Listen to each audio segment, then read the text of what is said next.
Hello and welcome to teachers place. तो जैसा कि आपको पता है हमारी मदर ऑफ पेडागोजी सीरीज चली हुई है जो कि टॉपर्स चॉइस पब्लिकेशन की एक बुक है, प्रतीक मलिक सर ने लिखी थी। ठीक है, देखो अब इस बुक का आज हम करेंगे टॉपिक नंबर 6, जिसमें आ जाता है पर्सनैलिटी। उसके साथ सिगमंड फ्रॉइड की थ्योरी जो कि बहुत इंपॉर्टेंट होते हैं, काफ़ी क्वेश्चन पूछे जाते हैं इससे। और ECCE, early childhood care and education. तो आज के टॉपिक हमारे ये रहने वाले हैं। तो स्टार्ट करेंगे। देखो सबसे पहला हमारा टॉपिक है पर्सनैलिटी, जिसके अंदर हम कॉन्सेप्ट, डिटर्मिनेंट, उसकी थियरीज, चाहे वो टाइप थ्योरी हो, ट्रेड थ्योरी हो, psychoanalytic theory, humanistic approach, behaviouristic approach और पर्सनैलिटी का असेसमेंट, इस टॉपिक के सारे क्वेश्चंस कवर करेंगे जो भी PYQ में आए हैं। तो देखो सबसे पहला क्वेश्चन है, dash is the cluster of characteristics used to describe himself. अपने आप को एक्सप्लेन करने के लिए जो हम कैरेक्टरिस्टिक्स बताते हैं उसको हम क्या बोलेंगे। तो देखो अपने आप को डिस्क्राइब करना है तो अपनी डेफिनेशन बतानी है, तो आंसर हो जाएगा सेल्फ डेफिनेशन। ठीक है, सेल्फ कंसर्न होता है अपने बारे में चिंता करना। ठीक है, सेल्फ मोटिवेशन वही है कि अपने आप को मोटिवेट कैसे करना है। ठीक है, कि कुछ चीज़ हमें अचीव करनी है तो उसके लिए अपने आप को ड्राइव करना, तो वो सेल्फ मोटिवेशन में आ जाता है। तो आंसर आएगा सेल्फ डेफिनेशन। नेक्स्ट है question number 2, which of the following is the correct about self concept. Self concept के बारे में इनमें से कौन सा सही है, ये पूछा है। तो पहला, descriptive manual picture of one's abilities and traits. तो अपने आप के एबिलिटीज और ट्रेड के बारे में जो एक डिस्क्रिप्टिव पिक्चर हम बनाते हैं वो होता है सेल्फ कॉन्सेप्ट। सही बात है। Evaluative mental picture of one's abilities and trait, मतलब अपनी एबिलिटीज को इवेल्युएट भी कर पाते हैं हम। ठीक है, इवेल्युएटिव कंपोनेंट होता है, तो ये भी सही है। It is not a cognitive construction, ये करेगी ये कोग्निटिव कंस्ट्रक्शन नहीं होता बल्कि ये तो कोग्निटिव कंस्ट्रक्शन ही होता है। ठीक है, ये तो पूरा बनता ही कोग्निटिवली है। नोट लिखा है तो ये वाला गलत हो जाएगा। तो 1 एंड 2 सही है, ऑप्शन बी आ जाएगा हमारा answer. Next question number 3, dash is the appropriateness of environmental demands and constant to a child temperament. इनमें से कौन सा है जो अप्रोप्रिएट है इन्वायरमेंटल डिमांड के और कांस्टेंट है एक बच्चे के टेम्परामेंट के लिए। देखो इसका वैसे तो आंसर आएगा गुडनेस ऑफ फिट। ठीक है, अब यहाँ पे समझ लो ये एक थियरी है थॉमस और चेस की। थॉमस एंड चेस, नाम भले ही भूल जाओ लेकिन थियरी समझो। कि जैसे एक बच्चा है, ठीक है, उसे कुछ टेम्परामेंट होता है। टेम्परामेंट मतलब कि एक बच्चा है जिसका जैसा उसका बिहेवियर होता है कि वो कैसे बिहेव करेगा, कैसे वो रहेगा लोगों के साथ। और उसके आसपास जो इन्वायरमेंटल डिमांड्स है कि हमें ऐसा बच्चा चाहिए, हमें वैसा बच्चा चाहिए, तो जो सोसाइटी की होप्स होती हैं लोगों को लिए, तो जब ये अच्छे से अगर फिट होती है तो सब कुछ सही रहता है। अगर बच्चा उससे मैच नहीं कर पाता, उससे फिट नहीं होता है, तो वहाँ पे प्रॉब्लम्स आती है। ठीक है, अगर आप सोसाइटी के हिसाब से काम करते रहोगे तो आप फिट हो, सोसाइटी के हिसाब से काम नहीं करोगे तो आप अनफिट हो सोसाइटी के लिए। तो बस वही बात यहाँ पे पूछी है कि अप्रोप्रिएटनेस है इन्वायरमेंटल डिमांड के और बच्चे के टेम्परामेंट पे, तो आंसर आएगा गुडनेस ऑफ फिट। नेक्स्ट है question number 4, which of the following comes under O, openness to experience of Costa and McCrae 5 factor mode. ये मोड नहीं मॉडल आएगा। ठीक है, 5 फैक्टर मॉडल। अब देखो इसको हम बोलते हैं बिग 5 पर्सनैलिटी ट्रेट्स। ठीक है, ओशियन मॉडल भी इसको बोला जाता है। ठीक है, ओशियन में ओ जो है वो है ओपननेस टू एक्सपीरियंस। ठीक है, अब इस डायमेंशन में क्या होता है, इसमें ना हम ट्रेट्स देखते हैं जैसे इमेजिनेशन, क्यूरियोसिटी, आर्ट, इमोशन, ये सब देखा जाता है। ठीक है, तो फैंटेसी हो गया, फिर ये एंग्जाइटी हो गया।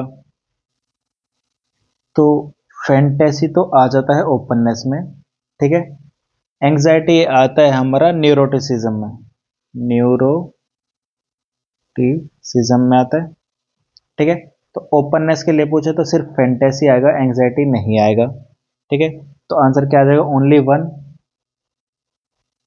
ठीक है, नेक्स्ट है question number 5, dash is the descriptive and evaluative belief about one self. अपनी अपीयरेंस के बारे में डिस्क्रिप्टिव और इवेल्युएटिव बिलीफ को हम क्या बोलते हैं, तो इसको हम बोलेंगे बॉडी इमेज। अपनी अपीयरेंस के बारे में बता रहे हैं ना कि मैं बहुत पतला हूँ, मैं बहुत छोटा हूँ, मैं बहुत मोटा हूँ, मैं अच्छा दिख रहा हूँ, मैं सुंदर दिख रहा हूँ। ठीक है, वो आ जाएगा हमारा बॉडी इमेज में। अब अगर बात करें, देखो टर्बो इमेज, माइक्रो इमेज या ड्राइव इमेज, ये सब कोई साइकोलॉजिकल टर्म है ही नहीं। ठीक है, ऐसा कुछ होता ही नहीं, लेकिन बॉडी इमेज होता है। ठीक है, ऑप्शन ए आंसर आ जाएगा। नेक्स्ट है question number 6, which of the following statement is correct. इनमें से कौन सा स्टेटमेंट सही है, ये पूछा है। तो देखो, real self and ideal self are same thing. तो ये कह रहा है कि रियल सेल्फ और आइडियल सेल्फ सेम होता है, ये तो गलत है। रियल सेल्फ और आइडियल सेल्फ दोनों अलग होता है। आइडियल सेल्फ होता है कि मैं क्या बनना चाहता हूँ, और रियल सेल्फ होता है कि मतलब मैं क्या हूँ। ठीक है, तो दोनों में फर्क होता है, सेम थिंग तो नहीं होता, तो ये तो गलत है। Real self means the person he actually, मतलब जो लड़का लड़की जो भी है वो एक्चुअल में जो है वही रियल सेल्फ होता है, तो ये लाइन सही है। तो ओनली टू आंसर आ जाएगा, option B only two. Next है question number 7। In the context of temperamental patterns which of the following pair is not correctly matched. ठीक है, टेम्परामेंटल पैटर्न के हिसाब से बताना है। अब देखो पहला ही बोल रहा है easy children, children with irritable temperament, irregular biological rhythm and intense emotional response. देखो इजी चिल्ड्रन हम उसको बोलते हैं जो कि खुश रहते हो, ठीक है, रेगुलर हो बायोलॉजिकल रिदम में, अडेप्टेबल हो, ठीक है, इन्वायरमेंट से जल्दी अडेप्ट कर जाते हो, उनको हम इसी चिल्ड्रन बोलते हैं। जो इसने बोला है इरिटेबल, इरेगुलर बायोलॉजिकल रिदम, ठीक है, ये सब तो डिफिकल्ट चिल्ड्रन होता है, तो ये वाला तो गलत है। Difficult children, children with generally happy temperament, regular और readiness to accept new experience. देखो दोनों डेफिनेशन ऊपर नीचे लिख दिए, इजी के डिफिकल्ट में बता दिए, डिफिकल्ट के इजी में, दोनों गलत हो जाएगा। नीदर वन नोर टू आ जाएगा ऑप्शन ए, ना तो पहला सही है ना दूसरा सही है। एक सेकंड, नहीं नहीं नहीं नहीं, क्वेश्चन में पूछा है which of the following pair is not correctly matched, तो दोनों ही करेक्टली मैच नहीं है, ठीक है, आंसर आएगा बोथ वन एंड टू। ठीक है, नॉट करेक्टली मैच पूछा था, तो पहला भी करेक्टली मैच नहीं है, दूसरा भी करेक्टली मैच नहीं है, ठीक है, लाइन सही है लेकिन आंसर में दोनों आ जाएगी, ठीक है, दोनों नॉट करेक्टली मैच्ड है, तो ऑप्शन आ जाएगा डी। ठीक है, डेफिनेशन देखो दोनों की ऊपर नीचे लिखिए, क्वेश्चन में पूछा नॉट करेक्टली मैच, इसलिए ऑप्शन डी आ जाएगा। अगर यहाँ पे आता करेक्टली मैच तो आता नीदर। नेक्स्ट देखो क्वेश्चन नंबर 8।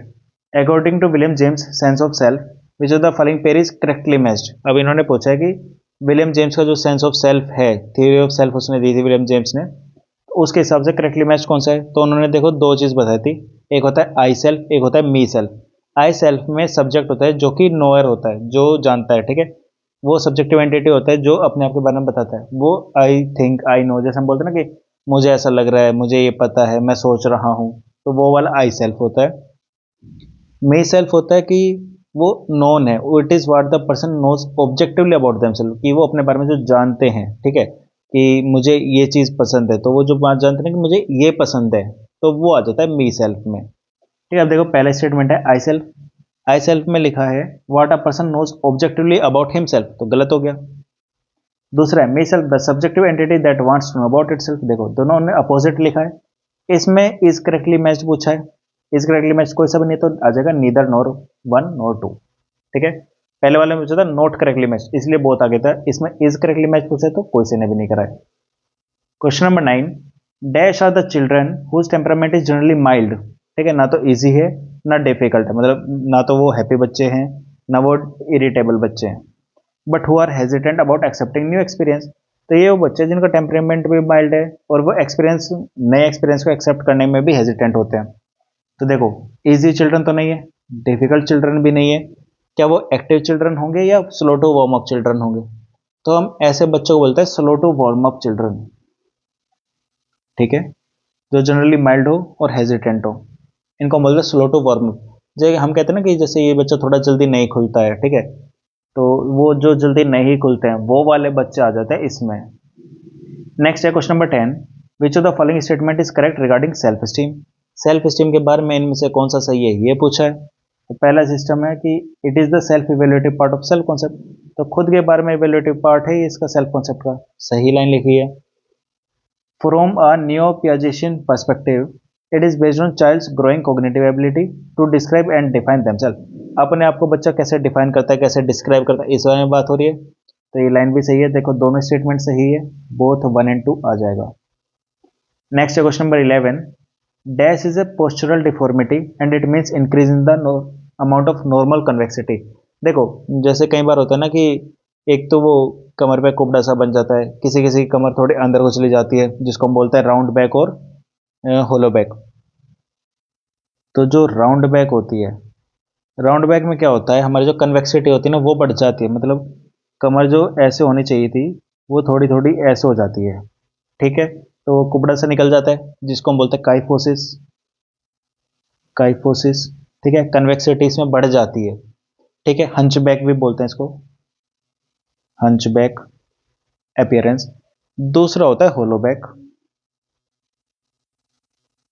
होलोबैक में क्या होता है, इसको में हमारी कॉन्वेक की कॉन्केविटी बढ़ जाती है, मतलब जो ये होता है ना हमारा जो स्पाइनल कॉर्ड होता है वो थोड़ा अंदर की तरफ को चला जाता है, ठीक है।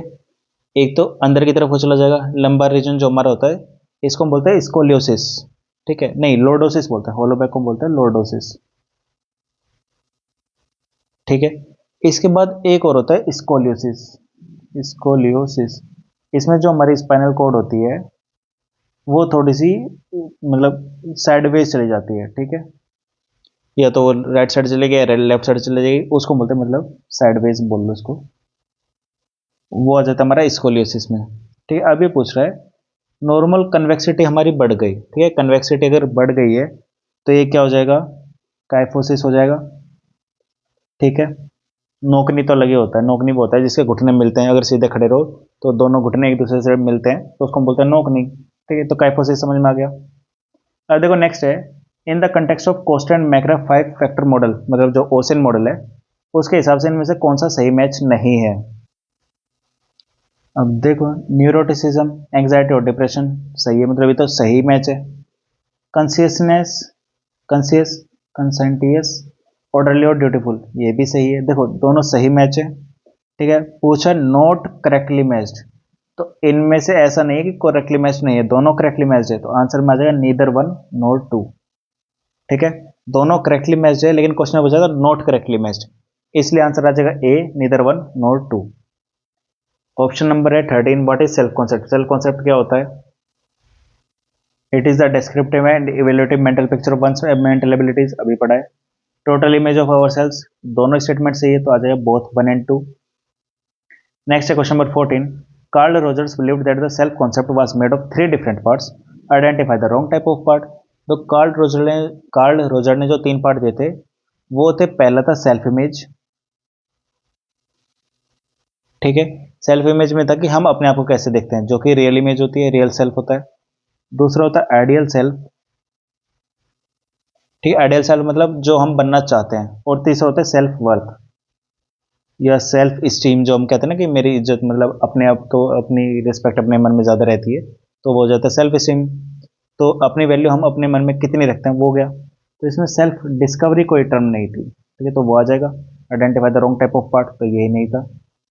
नेक्स्ट है question number 15, in the context of 5 factor model which is the following statement is correct, इनमें से कौन सा सही है।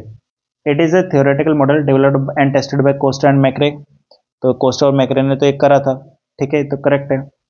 It is based on 5 factors underlying cluster of related personality traits, तो ये भी करेक्ट है, इन्होंने 5 करेक्टरिस्टिक दी थी, 5 डायमेंशन दी थी, ओपननेस, कंसाइंटियसनेस, एक्सट्रावर्जन, एग्रीएबलनेस और न्यूरोटिसिज्म, ठीक है, ये 5 ट्रेट्स दिए थे, इनके बेस पे बनाया था। तो विच of the following statement is correct, दोनों सही हैं, बोथ 1 and 2 आ जाएगा। नेक्स्ट है question number 16, which of the following defined as a person's characteristic biologically based ways of approaching and reacting to people and situation, इसको हम क्या बोलते हैं, तो ये तो देखो ये है टेम्परामेंट की डेफिनेशन, ठीक है। इस क्वेश्चन को याद कर लेना, ये टेम्परामेंट की डेफिनेशन है, कहीं ना कहीं पूछ लेगा व्हाट इज टेम्परामेंट और फिर ये डेफिनेशन दे देगा, तो याद रखना person's characteristic biologically based way of approaching and reacting to people and situation, उसको बोलते हैं टेम्परामेंट। नेक्स्ट है question number 17, two prominent proposition of biosocial approach, देखो बायोसोशल अप्रोच मतलब बायोलॉजिकल या ट्रेट थ्योरी ऑफ पर्सनैलिटी की बात हो रही है, ठीक है। इसको देने वाले कौन थे, तो एक थे hence Eysenck, hence Eysenck, EYSENCA, hence Eysenck, इन्होंने दिया था जो एक्सट्रावर्जन और न्यूरोटिसिज्म जो 2 टर्म है वो इन्होंने दी थी। और एक थे रेमंड कैटल, रेमंड कैटल, जो बाकी 3 थे वो इन्होंने दिए थे, ठीक है। तो इन दोनों ने मिलकर 5 मॉडल, वो 5 वो देते बायोसोशल अप्रोच, तो ये आ जाएगा आइजेंक और कैटल। इसी वाले क्वेश्चन को हम एलिमिनेशन मेथड से भी कर सकते, देखो जैसे मैस्लो है, मैस्लो ने तो ह्यूमनिस्टिक अप्रोच दिया था, ये नहीं हो सकता, ठीक है। फ्रीड जो है, सिगमंड फ्रीड, वो साइको एनालिटिकल थ्योरी देता है, तो साइको एनालिटिक अप्रोच उनका बायोसोशल नहीं था। कोलबर्ग और पियाजे जो हैं वो दोनों कहें कोग्निटिव डेवलपमेंट की बात करते हैं, मॉरल डेवलपमेंट, कोग्निटिव डेवलपमेंट, तो वो दोनों भी नहीं होंगे, ठीक है। आइजेंक और कैटल ही है जिन्होंने हमारे बायोलॉजिकल ट्रेड थ्योरीज दी थी, बायोसोशल अप्रोच दिया था। आइजेंक ने दे दिया एक्सट्रावर्जन और न्यूरोटिसिज्म, रेमंड कैटल ने फैक्टर एनालिसिस का यूज करके ट्रेड्स को डिफाइन करा था, एम्फेसाइज करा था कि हेरिडिटरी होता है ये सब, ठीक है, तो ऑप्शन बी आ जाएगा। नेक्स्ट है question number 18, Which of the following is not a non-standardized test और subjective method of assessing personality? Personality को असेस करने का सब्जेक्टिव मेथड कौन सा है, ठीक है, या नॉन स्टैंडर्डाइज टेस्ट कौन सा नहीं है? ठीक है, तो देखो इसमें लिखा है score card, graphology, anecdotal record और सोशियोमेट्री। देखो एनेक्डोटल रिकॉर्ड तो टीचर बनाते हैं बच्चे के बिहेवियर को ऑब्जर्व करके, तो वो तो सब्जेक्टिव है। सोशियोमेट्री, अब सोशियोमेट्री होता है सोशल लिंक को मैप करना, ठीक है, तो वो भी सब्जेक्टिव है। स्कोर कार्ड होता है रेटिंग स्केल, वो भी हमारा क्या होता है, सब्जेक्टिव होता है। ग्राफोलॉजी जो है, ग्राफोलॉजी होता है मतलब हैंड राइटिंग को एक्सेस करने वाले की हैंड राइटिंग देखे कि ये तो साइको है, ये वो है, ये मतलब ये प्रोजेक्टिव टेक्निक है एक तरीके से। ठीक है, ये हो गई हमारी प्रोजेक्टिव टेक्निक। अब ये प्रोजेक्टिव है तो यही आंसर हो जाएगा हमारा। नेक्स्ट है question number 19, which of the following is not a general characteristic of an introvert including according to Carl Jung? Carl Jung के हिसाब से इंट्रोवर्ट की कैरेक्टरिस्टिक कौन सी नहीं है? तो neglectful of elements and personal belonging, rather reserved, lacking in flexibility, easily embarrass.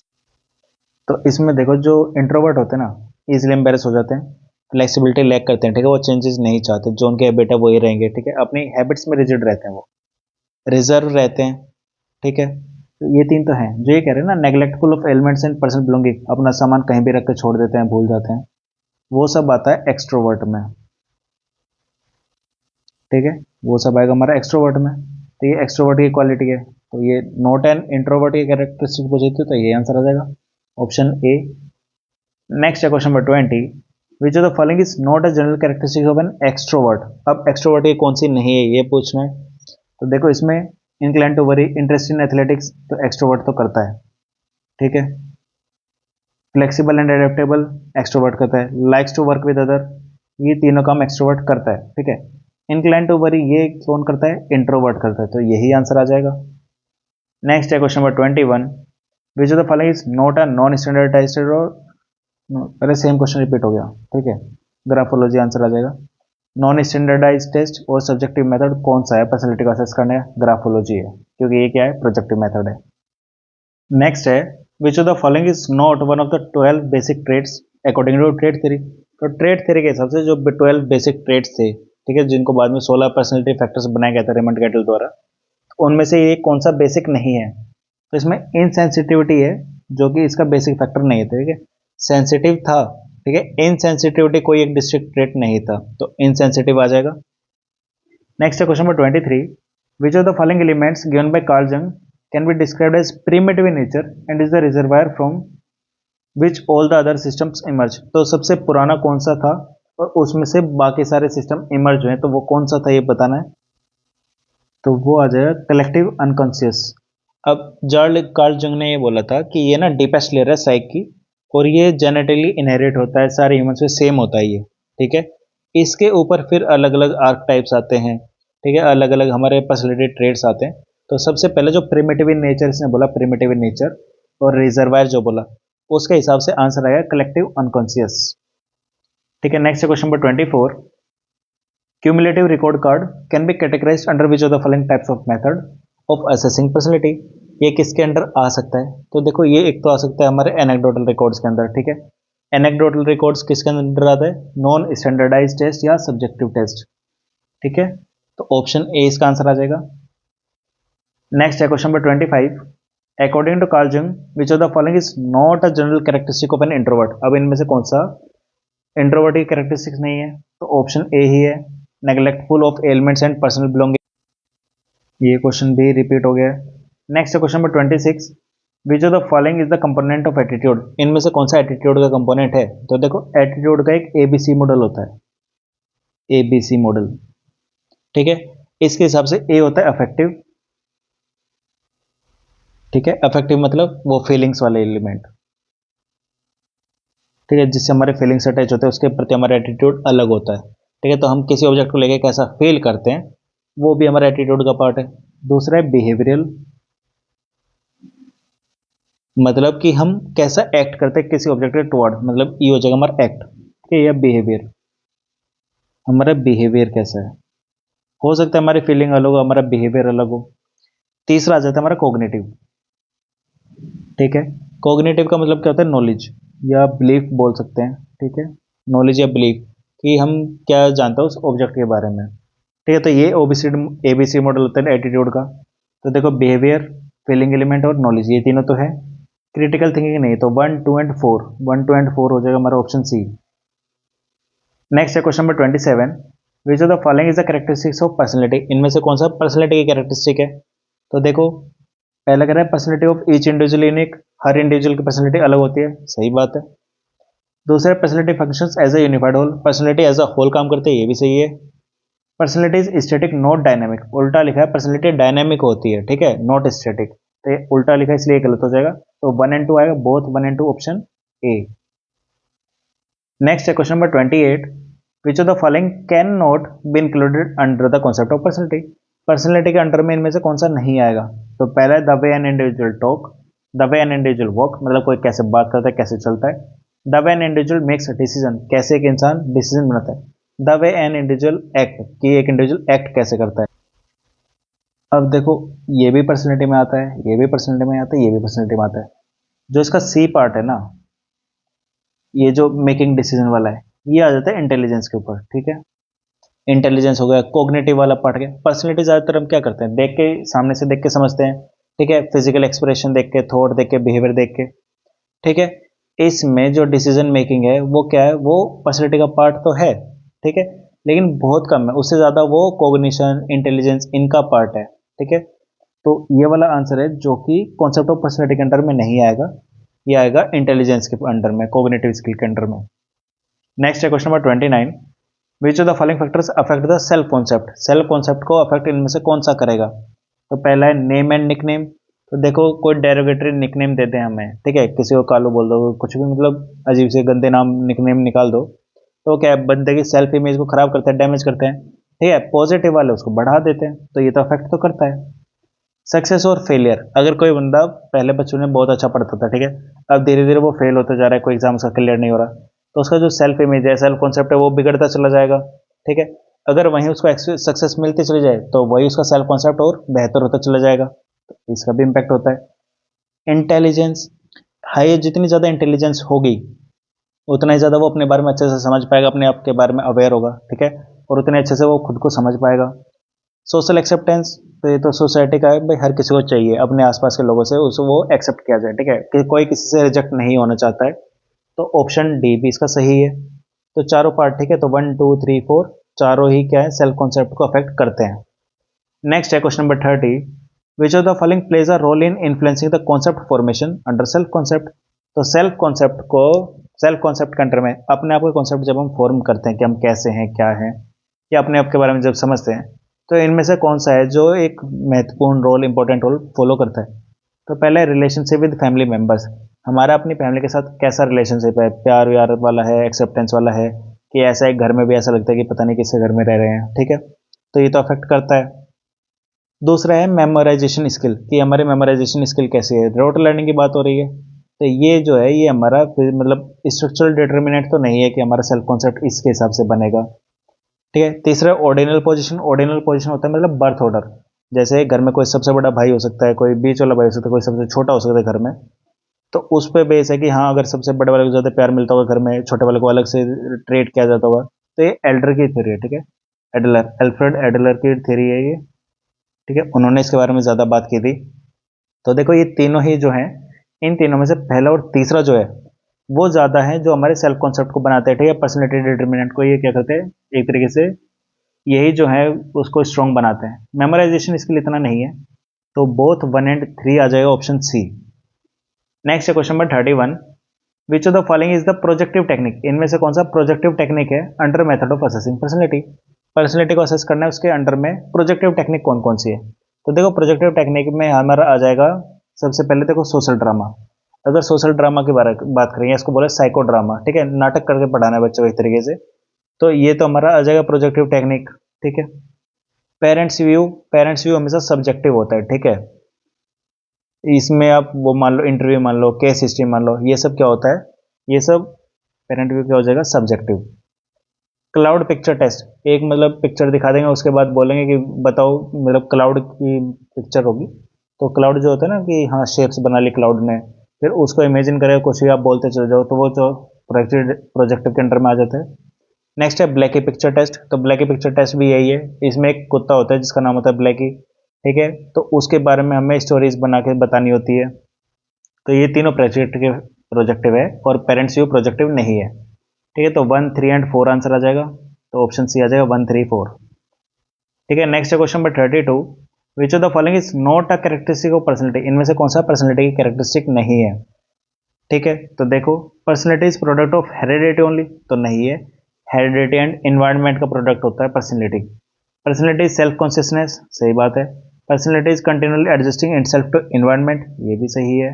Personality is always striving for certain, देखो B C D सही है, ऑप्शन ए ही गलत था, और हमसे क्वेश्चन पूछा था नोट, आंसर आ जाएगा ऑप्शन ए। नेक्स्ट है question number 33, personality is the function of, personality किसका फंक्शन है, तो हेरिडिटी अलोन नहीं, इन्वायरमेंट अलोन नहीं, फैमिली एंड कल्चर नहीं, हेरिडिटी एंड इन्वायरमेंट, ठीक है। पर्सनैलिटी हो, ठीक है, इंटेलिजेंस हो, फिर या हमारा खुद का ग्रोथ एंड डेवलपमेंट हो, वो सब किसका फंक्शन है, हेरिडिटी एंड इन्वायरमेंट दोनों के, ठीक है, दोनों का बराबर इंपैक्ट होगा, तो ऑप्शन बी आ जाएगा। नेक्स्ट है question number 34, personality means, personality के अंदर क्या क्या आता है।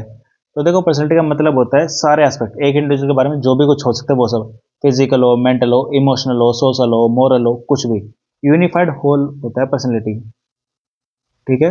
हर तरीके से हर चीज इसके अंडर में आती है, यूनिफाइड होल। तो all aspects about an individual, answer आ जाएगा ऑप्शन सी। नेक्स्ट है question number 35, which of the following are the factors that affect personality, personality को अफेक्ट करने वाले फैक्टर्स कौन से हैं, heredity, only environment, only heredity, ये तो होंगे नहीं, फैमिली, कल्चर या हेरिडिटी एंड इन्वायरमेंट। तो देखो, फैमिली हेरिडिटी में आ जाता है, कल्चर के साथ बाकी सारी चीजें भी इन्वायरमेंट में आ जाएगी, तो ऑप्शन बी इसका ज्यादा परफेक्ट आंसर बन जाएगा। अब नेक्स्ट है सिगमंड फ्रॉइड की थियरी। अब देखो, इस थियरी में स्ट्रक्चर ऑफ पर्सनैलिटी की बात होती है, एज, ईगो, सुपर ईगो, ठीक है। फिर है साइकोसेक्सुअल स्टेजेस, डिफेंस मैकेनिज्म और एजुकेशनल इम्प्लीकेशन, इससे रिलेटेड सवाल आने चाहिए। अब देखो, सबसे पहला क्वेश्चन है, वैसे तो देखो ये वाले डायरेक्ट फ्रॉइड के बारे में ही होंगे, तो ज़्यादातर जल्दी जल्दी सॉल्व हो जाएंगे। आप सिगमंड फ्रॉइड की थ्योरी पढ़ लेना, इंपॉर्टेंट होती है, ठीक है। तो which psychologist talked about latency period, तो through sexual development in theory of sexual development, किसने बात करी है, फ्रॉइड ने करी है। नेक्स्ट है childhood stage of life is called latency stage, किसने बोला है, सिगमंड फ्रॉइड ने बोला है। नेक्स्ट है साइकोसेक्सुअल थ्योरी किसने दी है, तो इसको किसने दिया है, सिगमंड फ्रॉइड ने दिया है। Who among the following proposed theory under the psychoanalytical approach, किसने दी है, फ्रॉइड ने दी है। नेक्स्ट है psychosexual analysis theory was presented by Sigmund Freud. Next है who said children pass through a sense of psychosexual stage, जहाँ पे भी देखो इसमें साइको एनालिटिक बोल दे, सेक्सुअल स्टेज बोल दे, बच्चों से रिलेटेड, ठीक है, पर्सनैलिटी के बारे में बोल दे, तो वो सबके आंसर क्या आ जाएंगे, सिगमंड फ्रॉइड, ठीक है। नेक्स्ट है identify the stage in which infant libido desires centres upon their genitalia, अब कब वो अपने जेनिटल्स पे जाके उस पर फोकस करता है, as the erogenous zone, answer आ जाएगा फैलिक स्टेज। नेक्स्ट है question number 43, during the anal stage the primary focus is on controlling, क्या कंट्रोल करते हैं एनल स्टेज में, तो ब्लैडर और बोवल मूवमेंट्स, ठीक है, सुसु पोटी वो रोकते हैं। नेक्स्ट है question number 44, dash is the internal standard of behaviour which usually controls one's conduct and produce emotional discomfort when violated, तो इंटरनल स्टैंडर्ड क्या होता है बिहेवियर का, इंसान का खुद का, एक तो उसका कंसाइंस होता है और दूसरा होता है सेल्फ रेगुलेशन, तो दोनों ही आ जाएंगे, तो बोथ 1 एंड 2 आ जाएगा ऑप्शन ए। नेक्स्ट है question number 45, the period of industry versus inferiority given by Erikson, ये किस इन्फ्लुएंस होती है, ये होती है स्कूल इन्वायरमेंट से, ठीक है, स्कूल में जाके बच्चा इंफीरियर या इंडस्ट्रियस फील करता है। नेक्स्ट है question number 46, the proponent of psychosocial theory, psychosocial theory किसने दी थी, ये दी थी एरिक्सन ने, ठीक है। साइकोसेक्सुअल बोलता तो सिगमंड फ्रॉइड आता, ठीक है, साइकोसोशल थ्योरी दी थी एरिक्सन ने। नेक्स्ट है question number 47, unconscious desires, pleasure drive, forbidden wishes, where things go when they are purposefully forgotten, अगर इन सबको भूल जाते तो ये कहाँ जाती है, ये जाती है ईद में, ठीक है। नेक्स्ट है according to psychosexual theory of Freud the age of 12 years and above, इसको हम क्या बोलते हैं, तो इसको बोलते हैं जेनिटल एज, ठीक है, प्यूबर्टी आ जाती है तो जेनिटल एज आ जाती है। नेक्स्ट है एरिक्सन की theory differs from that of Freud because it less emphasis on, तो एरिक्सन की थ्योरी किस पे फोकस करती है, सोसाइटी पे, कल्चर पे, तो ये आ जाएगा influence of society and culture on development, option A आ जाएगा। नेक्स्ट है question number 50। According to Erikson a major conflict in the first year of life के सबसे पहला फर्स्ट ईयर जो होता है उसमें सबसे बड़ा कंफ्लिक्ट कौन सा होता है? ट्रस्ट वर्सेस मिसट्रस्ट, ठीक है, ऑप्शन ए आ जाएगा। नेक्स्ट है question number 51। A child who is just starting school trying to learn good habits and to do well, ठीक है, वो बच्चा अच्छी हैबिट्स सीखना चाह रहा है, अच्छा करना चाह रहा है हर चीज़ में, तो एरिक्सन के हिसाब से वो कौन सी स्टेज में हो? तो देखो उसने स्कूल स्टार्ट कर दिया है, अगर स्कूल स्टार्ट शुरू कर दिया है तो वो इंडस्ट्री वर्सेस इंफीरियरिटी स्टेज वाले में चला जा चुका होगा। अब इसमें देखो इंटीग्रिटी वर्सेस डिस्पेयर में नहीं होगा, जनरेटिविटी स्टैग्नेशन में नहीं होगा, इनिशिएटिव वर्सेस गिल्ट में भी वो अभी तो नहीं होगा, ठीक है, इससे पहली स्टेज उसकी हो गई होगी, उसमें वो होगा इनिशिएटिव वर्सेस गिल्ट में। नेक्स्ट है question number 52। According to dash we face a special psycho social dilemma. देखो साइको और सोशल है तो कौन आ जाएगा? एरिक्सन। नेक्स्ट है साइको सोशल थियरी किसने दी थी? एरिक्सन ने दी थी, ठीक है। नेक्स्ट है पीहू अ प्री स्कूलर, अभी स्कूल नहीं गई है वो, insist on dressing her self each morning even though she generally select miss matching outfit, ठीक है, अभी स्कूल जाना स्टार्ट भी नहीं किया, ठीक है, प्री स्कूलर है, मतलब वो है 3 से 6 साल की बच्ची, ठीक है। Mrs Button wears her shoes on the wrong feet when her mother tries to dress Pihu और fix her outfit Pihu brushes her mother off and insist on doing it herself, मतलब वो बच्चे चाहते हैं कि वो खुद ही वो काम करे, ठीक है, तो वो किस में है? वो अभी है ऑटोनॉमी वाले स्टेज में कि वो खुद से ही करेगी, अगर नहीं करेगी तो उसे शर्म आएगी, ठीक है। ऑटोनॉमी वर्सेस सेम वाली स्टेज हो गई उसकी, ठीक है, 1 से 3 साल की बच्ची होगी, अभी 3 से 6 नहीं, 1 से 3 की होगी, ठीक है। तो इनिशिएटिव वर्सेस गिल्ट, हाँ ऑटोनॉमी वाला ही आएगा, इनिशिएटिव रहने देते हैं। देखो नेक्स्ट टॉपिक है early childhood care and education, इससे भी 4-5 क्वेश्चन हमारे प्रीवियस ईयर में आए, तो ये भी पर्सनैलिटी में ही आ जाता है। तो देखो नेक्स्ट है what does consultative group on early childhood care and development with support from UNICEF deal with, UNICEF से वो सपोर्टेड है, ठीक है, early childhood care and development का कंसल्टेटिव ग्रुप वो किससे डील करता है? ये करते हैं child bearing practices and beliefs, ठीक है, कि बच्चों के लालन पालन पोषण के से रिलेटेड है, ठीक है, बाल पालन प्रथा और मान्यताओं से डील करते हैं। नेक्स्ट है what is the purpose of early childhood care and education, तो देखो इनमें ऑप्शन देख लो आप, health development, cultural development, educational development या होलिस्टिक, तो होलिस्टिक डेवलपमेंट की हम बात करते हैं बच्चे के हमेशा, ठीक है, ऑप्शन ए आएगा, ठीक है। नेक्स्ट है question number 3। One of the objectives of pre primary learning, primary से पहले की लर्निंग का मेन ऑब्जेक्टिव क्या होता है?